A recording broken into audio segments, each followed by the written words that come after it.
Այսօրվա ասուլիսի նպատակը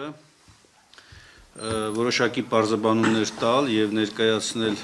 իրավիճակը պայմանավորված քրեական օրենսգրքի 236 հոդվածի 2-րդ մասի վերաբերյալ Հայաստանի Հանրապետությունում իրավակիրառ պրակտիկայում սխալ այս պայն արդեն կարող ենք վստահ ասել կիրառման հետևանքով բազմաթիվ ապօրինի քրեական հետապնդումների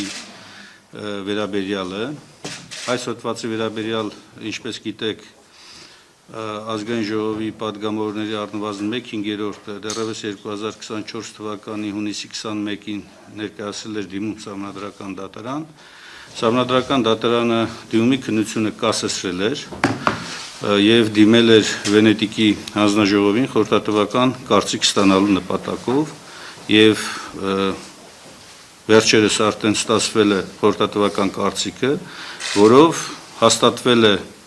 թե դիմումատուների, թե մեր իրավապաշտպան գործընկերների համատեղ այն տեսակետը, որ մենք հստակ ձևակերպել էինք, որ չի կարող հավաքների կազմակերպման, անցկացման, նյութական շահագրգռվածության առկա ձևակերպումը քրեական օրենսգրքի լինել իրավաչափ, ավելին այն իր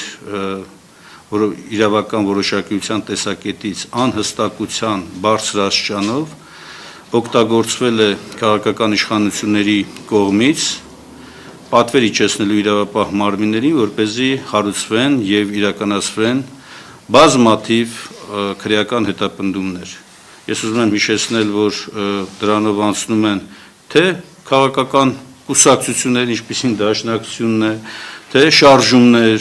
և թե նաև անձինք, անհատներ և բազմաթիվ են դեպքերը, երբ որ ուղղակի իրավապահ մարմինները անտեսելով մարդու հիմնարար իրավունքը, ազատությունները պայմանավորված հավաքների անցկացման մասով կիրառել են սխալ կերպով և անազատության մեջ են պահել մարդկանց, այսինքն նաև բազմաթիվ դեպքերում կալանքներ են եղել, այդ կալանքները առանձին դեպքերում անցել են 2 ամսից և ավելի ու նաև մենք ունենք դատական ակտ, ըստ էության, որով ըստ էության հակասահմանադրական, հակամիջազգային իրավունքի տեսակետից մեկնաբանությունը կիրառվել է, մասնավորապես Ավետիք Չալաբյանի նկատմամբ, իսկ կալանքների և իրավունքների սահմանափակումների մասով դուք ուզում եմ հիշեցնել Դաշնակցության Եղեգնաձորի Վայքի գրասենյակն է ենթարկվել ասպատակումների իրավապահ համակարգի կողմից, Արմավիրի գրասենյակն է ենթարկվել, Արարատի գրասենյակն է ենթարկվել, բազմաթիվ մեր կուսակցական ընկերներ, ներառյալ կուսակցության գերագույն մարմնի անդամներ ենթարկվել են անհամաչափ սահմանափակումների և ըստ էության նաև էլի կան բազմաթիվ դեպքեր, վերջերս էլի տեսակ, որ նոր քրեական վարույթներ էին նախաձեռնվել էլի այս նույն հոդվածի շրջանակներում, իբրև թե տարբեր հավաքներին, երբ որ մարդիկ մասնակցում են։ Նաև, եթե չեմ սխալվում, մեր ձևով շարժման շրջանակներում են ապօրինի քրեական հետապնդումներ հարուցվել։ Մի խոսքով, համակարգային բնույթ ունի այս հարցը և չափազանց կարևոր է, ես մեր գործընկերների հետ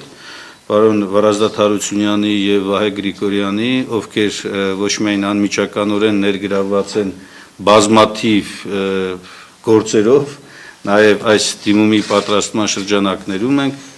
համատեղ աշխատել, ու նաև մեր էլի գործընկերներ կան, որոնք ցավոք այս պահին այստեղ չեն, բայց մենք կանդրադառնանք մանրամասն այս հարցերին